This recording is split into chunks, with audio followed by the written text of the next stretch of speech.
Chapter 1: The Right to be Rich. Whatever may be said in praise of poverty, the fact remains that it is not possible to live a really complete or successful life unless one is rich. Now, I'm going to stop right there and just say I've noticed this, and maybe we all have, but we don't really think about it.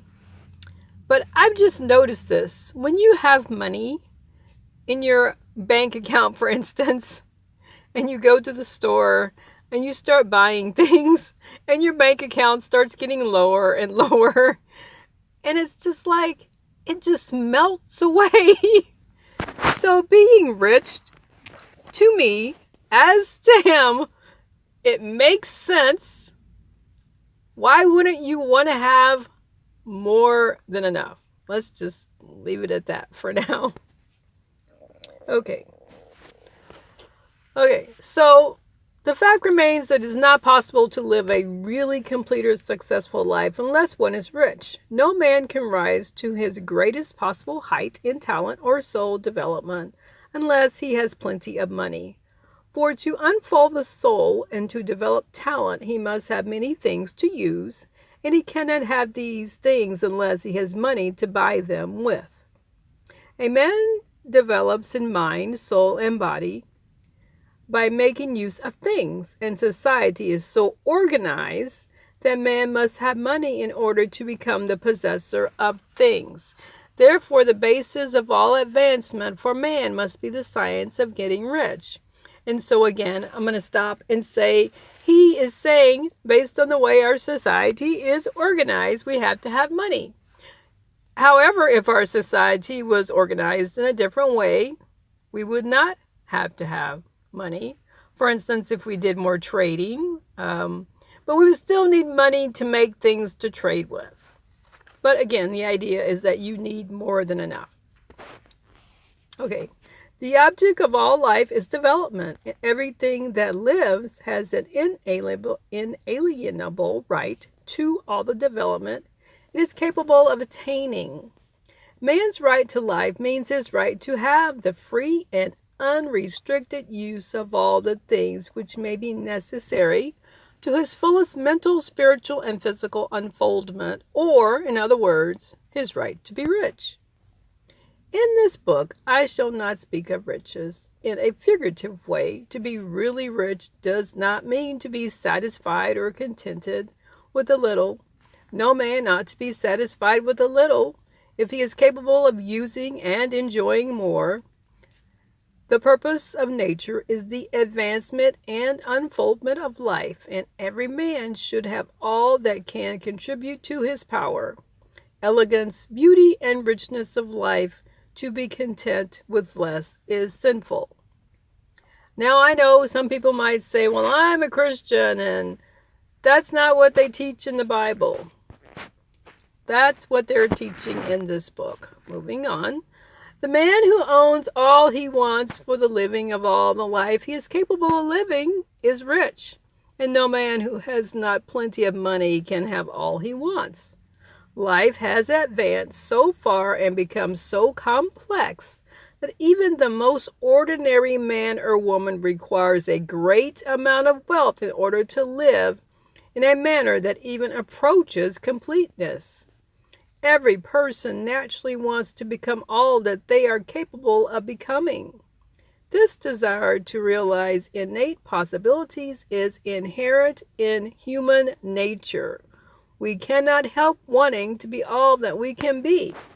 Okay, and so if this is inherent in human nature, then keep in mind we are human. So it is our nature. Success in life is becoming what you want it to be. You can become what you want to be only by making use of things, and you can have the free use of things only as you become rich enough to buy them. To understand the science of getting rich is therefore the most essential of all knowledge.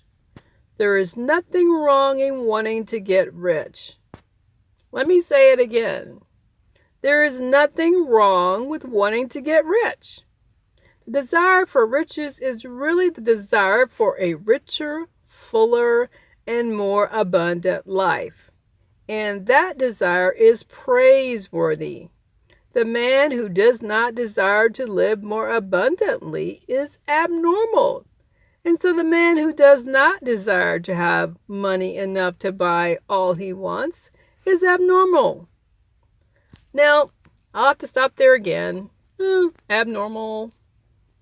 I believe our abnormality is simply based on mind control. That is, the control of our mind that has been taken by our living based on how we've had to live, basically. So I'm just saying people who don't want to get rich may not really feel that way so much as they feel like they should feel that way. That's my thought, and I'm sticking with it. Okay. So, where was I? Okay. There is nothing wrong in wanting to get rich. I'm going to read it again. The desire for riches is really the desire for a richer, fuller, and more abundant life. And that desire is praiseworthy. The man who does not desire to live more abundantly is abnormal. And so the man who does not desire to have enough money to buy all he wants is abnormal. There are three motives for which we live. We live for the body. We live for the mind. We live for the soul. No one of these is better or holier than the other. All are alike desirable, and no one of the three, body, mind, or soul, can live fully if either of the others is cut short of full life and expression. It is not right or noble to live only for the soul and deny mind or body. And it is wrong to live for the intellect and deny body or soul. We are all acquainted with the loathsome consequences of living for the body and denying both mind and soul. And we see that real life means the complete expression of all that man can give forth through body, mind, and soul.